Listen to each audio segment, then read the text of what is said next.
Class 7 এর English grammar ক্লাসে তোমাদের সবাইকে স্বাগতম।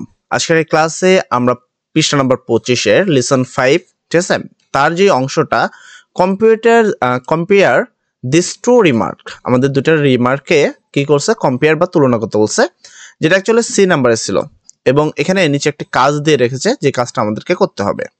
তো এট ফার্স্ট আমাদেরকে এই বিষয়গুলো দেখতে হবে। পূর্বে কিন্তু আমরা এই কাজগুলো তোমাদেরকে করে দিয়েছি, তো সেই ক্লাসটা যারা দেখোনি তারা অবশ্যই সেই ক্লাসগুলো দেখে নিবা। তো আজকে আমাদের পৃষ্ঠা নম্বর 25 এর কাজ করতে হবে। তো তারই ধারাবাহিকতায় আজকে আমরা 25 নম্বর কাজ করব। প্রথম হচ্ছে হোয়াই, কেন, ডু ইউ থিঙ্ক, তুমি ভাবছো, is the form of verb, ভার্বে যে ফর্ম, রেন ডিফারেন্ট রয়েছে এ নাম্বার অ্যান্ড বি নাম্বারে, মানে এখানে এ নাম্বারে আর এই বি নাম্বারে ভার্বের কি যেই প্রকারভেদ সেটা কি ভিন্ন রয়েছে, বা ভার্বের যে ফর্মটা সেটা কি ভিন্ন। যদি আমি এটা খেয়াল করি, ইট উইল রেন টুমোরো, আগামীকাল বৃষ্টি হতে পারে, অ্যাজ সোন অ্যাজ, যতদূর সম্ভব, we get to the park, আমরা পার্কে চলে যাই বা পার্কে থামি। আর বি নাম্বারে বলছে অ্যাকর্ডিং টু দ্য ওয়েদার, মানে ওয়েদার অনুসারে, forecast, it is going to rain tomorrow, কি হতে পারে, আজকে বৃষ্টি হতে পারে, আগামীকাল বৃষ্টি হতে পারে, মে বি সম্ভবত, we shouldn't go to the park, আমাদের পার্ক থেকে বার হওয়া উচিত না। যদি খেয়াল করি এখানে রেনের সাথে তুমি যদি দেখো is not going, is going two ব্যবহার করা হয়েছে, আর এইখানে উইল ব্যবহার করা হয়েছে, উইল রেন। তো প্রশ্ন হলো যে এইটার যে ডিফারেন্টটা, এখানে উইল ব্যবহার করা হলো আর এখানে ইট ইজ গোয়িং টু ব্যবহার করা হলো, কেন করা হলো, আর সে বিষয়ে তারা এখানে একটা নোট দিয়েছে। তো নোটটা খেয়াল করি, নোট বা বিশেষ দ্রষ্টব্য, ইফ, যদি, you mark a general prediction about the something, মানে তুমি যদি কোনো বিষয় বা কোনো কিছুয়ে কোনো জেনারেল বা সাধারণ নির্দেশনা বোঝায়, ইউ ক্যান ইউজড উইল, তুমি সেখানে কি ইউজ করতে পারো, উইলটা ব্যবহার করতে পারো। ইফ, যদি, you link your prediction to the present in the some way, যদি তোমার কি বর্তমানের সাথে কোনো একটা রিলেশন থাকে বা কোনো একটা ওয়ে থাকে বা তার সাথে লিঙ্কেড থাকে, you can use be going to in this sentence B above, যেমন হলো বি নাম্বারে ব্যবহার করছে, বি বলতে বি ভার্ব অ্যামিজার ব্যবহার করা হয়েছে, যেখানে ইজ ব্যবহার করছে না, ইজ গোয়িং টু ব্যবহার করা হয়েছে। দ্য স্পিকার ইউজেস, মানে বক্তা বলছে বা এখানে ব্যবহার করছে, বি গোয়িং টু ব্যবহার করেছে বক্তা বা স্পিকার, কেন, বিকজ, কারণ, হি বা সি বা মেয়ে হোক ছেলে হোক যেই হোক, সে wants to emphasize that the prediction is based on the present weather forecast, মানে যেটা রয়েছে সেটা অ্যাকচুয়ালি বর্তমান কালকে বোঝাচ্ছে এবং বর্তমান কালের যে আবহাওয়া দপ্তর রয়েছে তার দ্বারা বোঝানো হয়েছে, এই জন্য সেখানে কি ব্যবহার করা হয়েছে, বি গোয়িং টু। এখানে আমি তোমাকে পূর্বের ক্লাসে এই বি গোয়িং টু বা গোয়িং টু কোথায় ব্যবহার করব সেই সম্পর্কিত সকল ডিটেলিং বলেছে। আমি বলেছিলাম যে বি গোয়িং টু আমরা তখন ব্যবহার করব যখন আমরা গ্যাবের পরে একটি ভার্ব দেখব।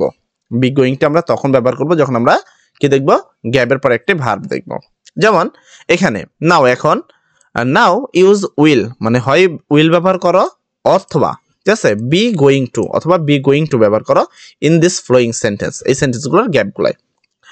এখানে বলছে the opposition has called a strike on Sunday, opposition বা বিরোধী পার্টি যে রয়েছে তারা কি রবিবারে এটাকে স্ট্রাইক কল করেছে বা আন্দোলন, ঠিক আছে, ঘোষণা করেছে বা ছুটি ঘোষণা করেছে, এরকম কিছু। আই, এখানে দেখো গ্যাবের পরে টু এর পরে এখানে একটা অ্যাটেন্ট আছে, যেটা একটা ভার্ব, তো এখানে চোখ বুঝে আমরা কি লিখতে পারি, ইজ গোয়িং টু বা বি গোয়িং টু ব্যবহার করতে পারি। তো তার আগের জন্য আমরা একটা নোট খাতা নিব। তো চলো আমরা সর্বপ্রথম একটি নোট খাতায় যাই। ফার্স্ট আমি এখানে নোট খাতায় গেলাম এবং আমি কোন প্রশ্নের উত্তরটা করব, আমি ডি নাম্বার প্রশ্নের উত্তর করব। তো আমি লিখে নিব answer the following question D, ঠিক আছে, জাস্ট নিজের সুবিধার্থে। তো আমি এখানে লিখব answer the following question D, answer the following question D, ঠিক আছে, কোশ্চেন ডি, মানে আমরা ডি নাম্বার প্রশ্নের উত্তরটা করছি। এবং তুমি এই নোটটাতে দেখতে পারবে যে পূর্বের ক্লাসের কিন্তু উত্তরগুলো দেওয়া আছে। এন্ড নিয়মটা হলো অ্যামিজার তখন ব্যবহার করব, মানে প্রেজেন্টে অ্যামিজারের পরে গোয়িং টু ব্যবহার করব যদি কি হয় তারপরে ভার্ব থাকে, টু এর পরে যদি ভার্ব থাকে তাহলে আমরা কি বি ভার্বের সাথে গোয়িং টু ব্যবহার করব।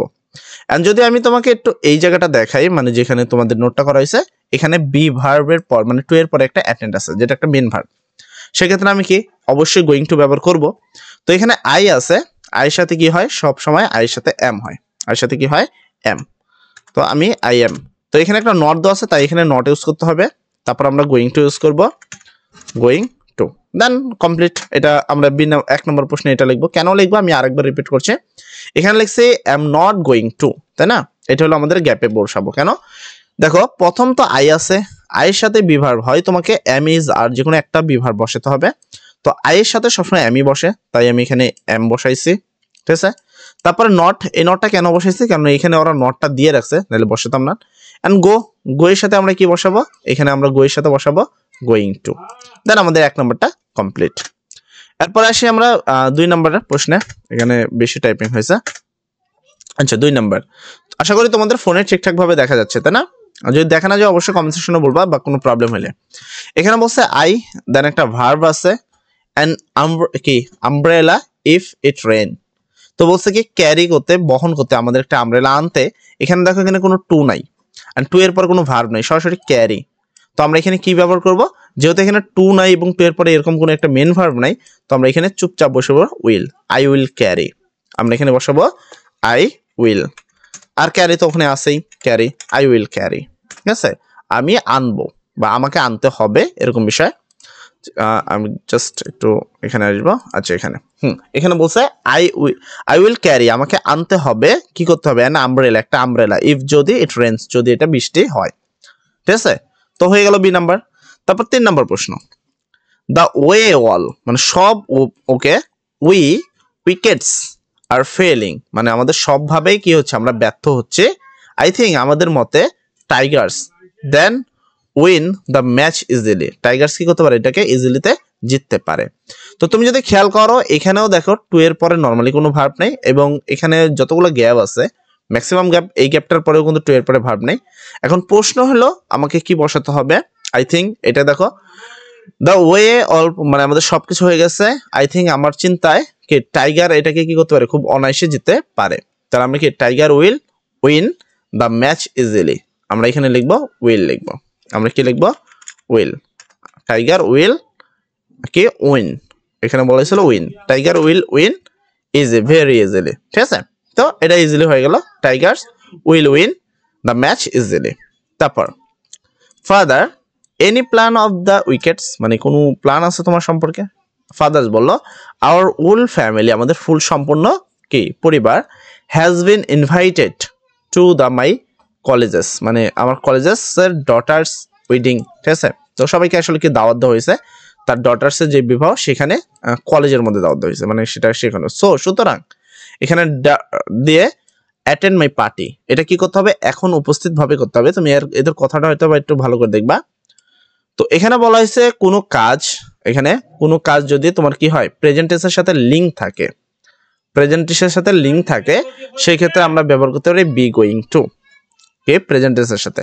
এন্ড এইটা যেটা রয়েছে সেটা কিন্তু বর্তমান, আমি এটাকে একটু দেখাবো প্রশ্নটা এখানে। আচ্ছা কোথায় গেল, আচ্ছা এখানে দেখো তার বিবাহটা কি প্রেজেন্টেন্স বা বর্তমানের সাথে হচ্ছে, তো সেক্ষেত্রে আমি কি লিখবো এখানে আই উইল, ঠিক আছে। আমি এটা পুরোটা এখানে লিখে দিব। তো আমি এখানে কি লিখবো উই আছে we are going to, we are going to, then বাকি যা আছে তাই। তো আমরা কি লিখবো এখানে জাস্ট কোথায় যে we are going to attend the party, আমাদের কি সবার কি সে পার্টিতে উপস্থিত হওয়া উচিত, we are going to the party, ঠিক আছে পার্টি। দেন বাকিটুক তো দোয়াই ছিল অ্যাটেন্ডের বিষয়, এখানে পার্টি ছিল না অ্যাটেন্ড ছিল, অ্যাটেন্ড ছিল সরি।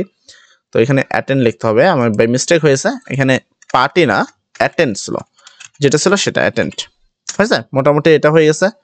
তো এর পরবর্তীতে আসে, এর পরবর্তী প্রশ্ন কি ইট ইজ নট কোল্ড, এটা ঠান্ডা নয় হিয়ার এখানে, ইট ওয়ার এ জাম্পার, এটা কি একটা জাম্পার হবে। তো এখানে কি, তো এখানে জাস্ট আই উইল ব্যবহার করে দেবো, ইজিলি এই প্রশ্নের উত্তরটা হয়ে যাবে। তো এখানে 5টা প্রশ্ন ছিল, তো 6টা নাই, এখানে আমরা ব্যবহার করব উইল, ঠিক আছে। আমরা ব্যবহার করবো কি উইল, এখানে যেমনটা ছিল কি ছিল এখানে ভার্ব হিসেবে, তো ভার্ব হিসেবে ছিল ওয়ার্ম, তো এই ওয়ার্মটাই ব্যবহার করবা ডাব্লিউ ই আর ওয়ার্ম, ঠিক আছে ওয়ার্ম। মোটামুটি উত্তর শেষ, আমাদের মোটামুটি যতগুলো উত্তর করার দরকার ছিল উত্তরগুলো কিন্তু আমরা এখানে করে দিয়েছি। আচ্ছা তারপরের টপিকটা কি দেখি। এরপরের টপিক বা পরের পেজে কি রয়েছে। এরপরের পেজ হলো 26 পৃষ্ঠা, যেখানে লিসেন 6 শিখতে হবে প্রেজেন্ট পারফেক্ট টেন্স। তো আজকের ক্লাস আমরা এতটুকুই রাখবো। নেক্সট ক্লাসে এই সম্পর্কিত আমরা সকল ডিটেইলিং জানবো ইনশাআল্লাহ। সবাই ভালো থাকো, সবার জন্য দোয়া করি। আসসালামু আলাইকুম।